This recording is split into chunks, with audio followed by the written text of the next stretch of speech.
Just ahead on CTV News, the County Council hits the road in an effort to begin this year's session in unity. Plus, just 2 days before the Maryland General Assembly convenes, but not before a seat is filled. And he's out. The Commanders fire Coach Rivera. That and more coming up next on CTV News.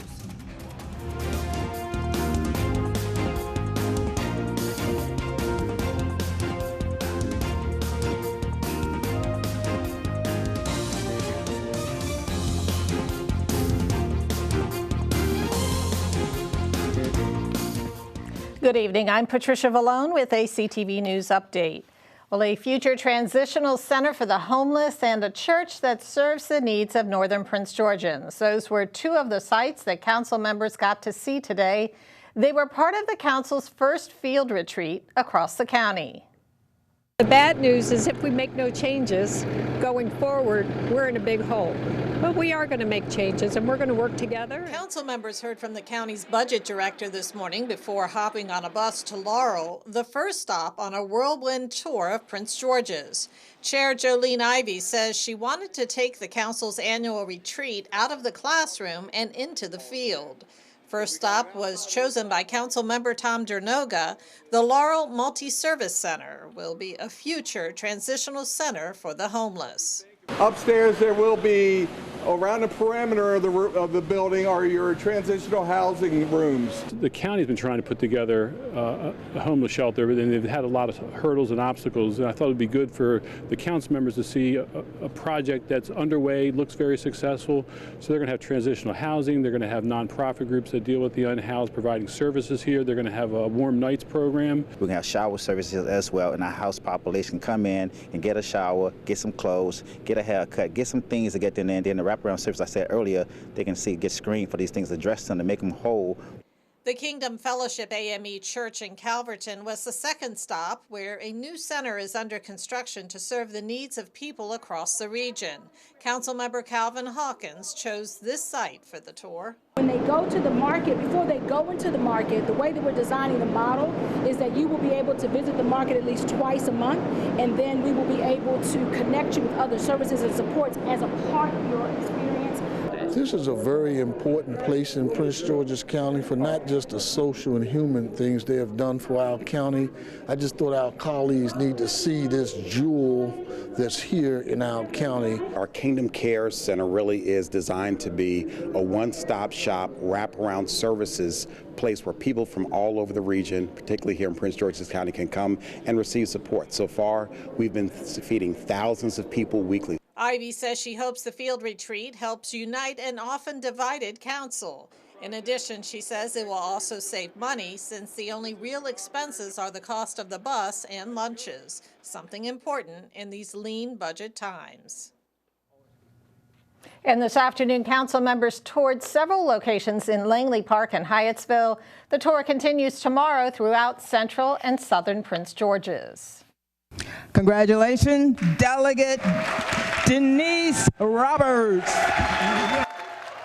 Well, there's a new face in the State House in Annapolis, and it's from Prince George's. Denise Roberts was sworn in this morning as a delegate representing the 25th Legislative District that covers Largo, Suitland, and portions of Upper Marlboro. The county's Democratic Central Committee recently selected Roberts to fill the seat held by then-Delegate Nick Charles, who is now a state senator.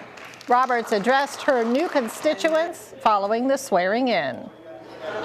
In the Maryland legislature, I will tirelessly advocate for policies that promote economic growth, quality education, public safety, and the well-being of every resident in District 25.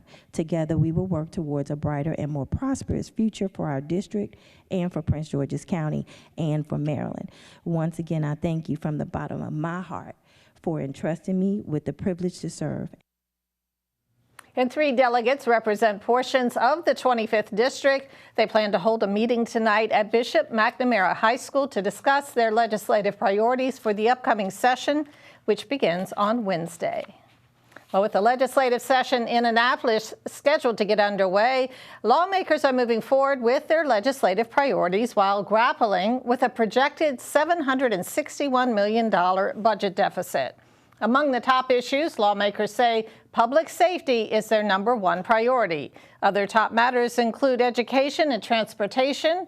There will also likely be a debate this session over approving new taxes or other revenue-generating options in light of the budget deficit. In 2020, lawmakers approved the blueprint for Maryland's future. It requires nearly $4 billion more in K-12 education per year after a decade. Some leaders are saying paying for it may be challenging. Climate will also be on the agenda. One bill will require companies to pay a fee based on the amount of greenhouse gases that they emit. Well, after days of speculation, the Washington Commanders move forward in firing their head coach this morning. Ron Rivera is officially out as head football coach of the Burgundy and Gold. Rivera spent 4 seasons with the home team navigating on and off the field controversies. CTV News spoke with shoppers in Largo who say this decision will hopefully lead to a new era for the football franchise. I mean, it was time for change, and everyone that knows football knows it was the time for him to move on. We wish him the best in his health and all that aspects, but it was time for a change. I'm more concerned about who's coming in than who's leaving. That's my biggest position right there. So you see this didn't work, so let's see what does work. Everybody that was hired under Dan Snyder should definitely be gone after this season, so we'll see next season. Hopefully it'll be a bigger change. And Rivera put out a statement saying, quote, "It has been one of the greatest honors of my career to serve this franchise and those who cheer it every week." We will have more on Rivera's firing with Simon Buggs later in sports. Where our area could see a lot more rain this week as 2 blizzard-level storms are expected to impact the eastern half of the country. The storm is expected to be among the strongest this winter, with some areas of the DMV getting up to 2.5 inches of heavy rain. Some areas west of D.C. could see wintry weather. But for our area, it's rain, rain, rain, and the flood watch will go into effect tomorrow through Wednesday, along with a coastal flood watch and a wind advisory.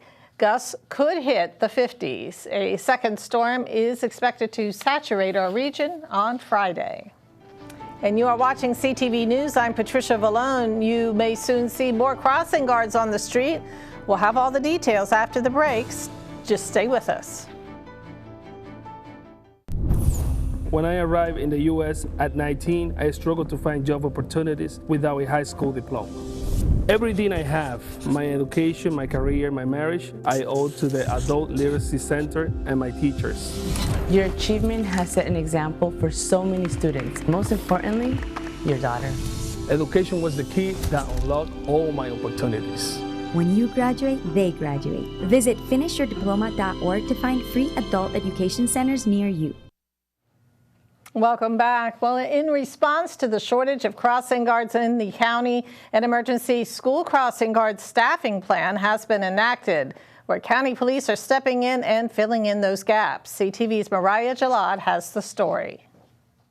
Prince George's County Police were here this morning at Riverdale Elementary School to serve as emergency crossing guards. This is the same intersection where 2 students were fatally struck in November, and since then, there have been increased calls for safety from parents in the community, and police staff will be covering this location and others until crossing guard positions are filled. The police department's crossing guard unit is launching what they call a robust recruitment campaign, distributing hiring flyers and collaborating with county council members to promote their job postings.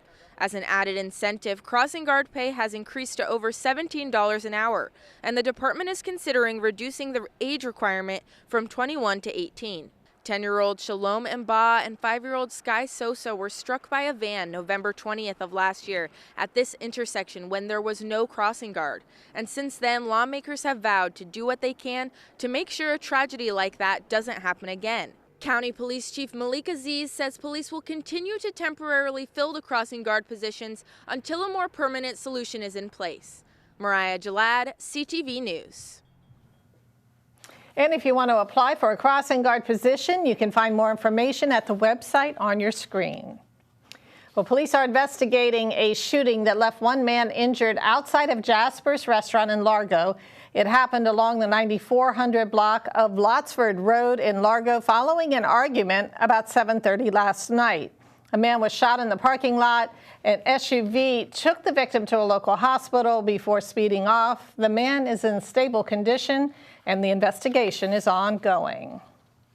Well, congressional leaders agree over a deal over the weekend that will help avoid a partial government shutdown. The agreement was on the next round of overall government spending bills. According to reports, the deal caps the spending for fiscal year 2024 at $1.5 trillion. The bill also caps spending for defense and domestic programs. CTV News spoke with Congressman Glenn Ivey last week about the issue. I think the Republican House leadership is doing an awful job, just to be candid about it. I mean, we've got bills that have been hanging over their head, emergency bills, funding for Israel, funding for Ukraine, funding for humanitarian assistance in Gaza. We still have the government shutdown issue looming. It's just 2 weeks away from today. They haven't taken any steps to address any of those issues. And the agreement also includes cuts to the Internal Revenue Service and rescinds $6 billion in COVID relief funds. Well, don't go away. Sports is up next with Simon Buggs. I spent a couple of minutes online to help pay for college. A quick visit online made getting this federal job possible. I logged in to ease my path to citizenship. If you're an 18-year-old man, go to sss.gov to register with the Selective Service System. It's your civic duty, and it helps secure access to lifelong benefits. I went to sss.gov because, hey, it's what you do. Go to sss.gov and register today. It's the law.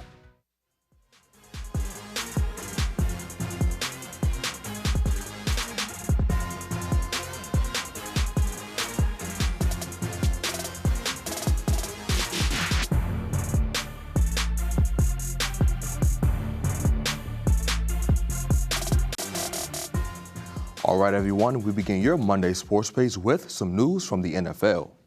After 4 seasons, Ron Rivera's time as the head coach of the Washington Commanders has come to an end. This comes after another disappointing season this year, where Washington finished 4-13. Rivera went 26-40-1 with 1 playoff appearance while at the helm of the team. Josh Harris, part owner of the Commanders, spoke today and thanked Rivera for his time in Washington. We appreciate Ron's efforts and everything he did for the franchise. I mean, obviously he came here during a tumultuous time period, the ownership change, and he really added leadership. But clearly, you know, we weren't good enough this year. We didn't get it done on the field, and so we've decided to go into a new direction. And I think, as you probably heard, I'm going to be leading that search, both for head of football operations, as well as head coach. Harris also touched on being optimistic about the franchise's future. Even though this season was hard for me and hard for us, it's hard to win 4 games.